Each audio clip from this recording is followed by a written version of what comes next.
जमात इस्लामी ने हालिया senate election के अंदर अपोजिशन जमातों का साथ दिया। हमारे इस इलेक्शन के दौरान हमारे पास 4 ऑप्शंस थे, या हम अब्सटेन करते, या हम अपोजिशन जमातों के साथ जाते, या हुकूमत के साथ जाते। चौथा रास्ता आया था कि हम चारों सीटों पे अपने कैंडिडेट्स खड़े करके इलेक्शन लड़ते। चारों सीटों पे अगर हम कैंडिडेट्स खड़े करते तो भी इनडायरेक्टली हम हुकूमत को सपोर्ट करते और इसके नतीजे में हुकूमत के कैंडिडेट निकलती, इसलिए ये गैर जानिबदारी नहीं थी। अगर हम एब्सटेन करते तो एब्सटेन करने के नतीजे में भी हुकूमत जो है उसको फ़ायदा पहुंचता, इसलिए ये भी एक लिहाज से गैर जानिबदारी नहीं थी।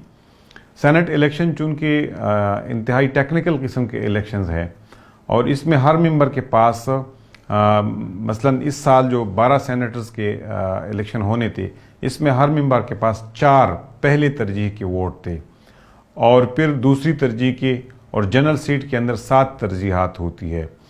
इसलिए जब तक आप वोटों को पूल नहीं करते हैं, एक जगह जमा नहीं करते, तो कोई एक पार्टी अपने तौर पे कोई सीट नहीं जीत सकती है। जमात इस्लामी ने तारीख़ी तौर पे ये सारे इत्तेहाद किए और हमारे जितनी भी सेनेटर्स अभी तक निकले हैं वो इत्तेहादों की सूरत में निकले हैं। मरहूम काजी हुसैन अहमद रहमतुल्लाह अलैह से लेके सिराजुल हक साहब और मुश्ताक साहब तक हमारे तमाम सेनेटर्स जो है वो इत्तेहादों से निकले हैं। पाकिस्तान तहरीक इंसाफ और मुस्लिम लीग नून ने भी एक अनडिक्लेयर्ड इत्तेहाद 2015 में किया था। इस तरह पंजाब के अंदर भी हालिया इलेक्शन के दौरान उन्होंने अंडरस्टैंडिंग से सेनेटर्स मुंतखब करवाए। इसलिए सेनेट के इलेक्शन के अंदर आप सोलो फ्लाइट नहीं कर सकते, ये बात वाज़ेह होनी चाहिए। एब्सटेन करना भी किसी एक पार्टी को इनडायरेक्टली सपोर्ट करना है।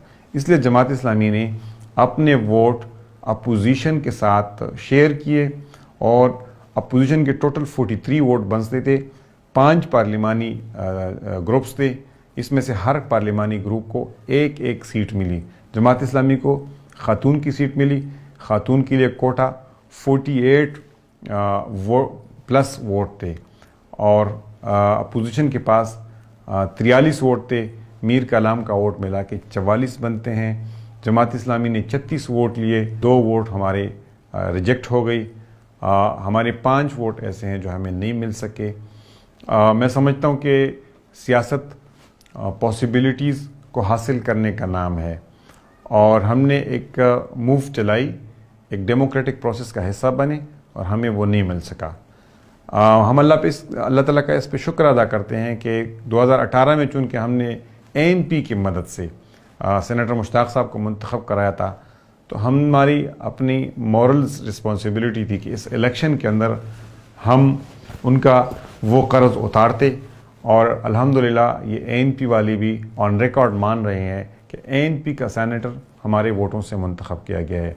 बल्कि यहाँ मैं दावे से कहता हूँ कि JUI का जो सेनेटर है मौलाना अताउर रहमान, वो भी हमारे 3rd प्रायोरिटी वोट जो कि अब्बास अफरीदी के पास गए थे और वो एलिमिनेट हो गया और उसके कुछ सरप्लस पॉइंट्स हिदायतुल्लाह साहब के पास चले गए और हिदायतुल्लाह साहब ने अपने कोटे से ज़्यादा वोट हासिल कर लिए। वो दोबारा मौलाना अताउर रहमान साहब को ट्रांसफ़र हो गई और वो भी उससे इलेक्ट हो गई।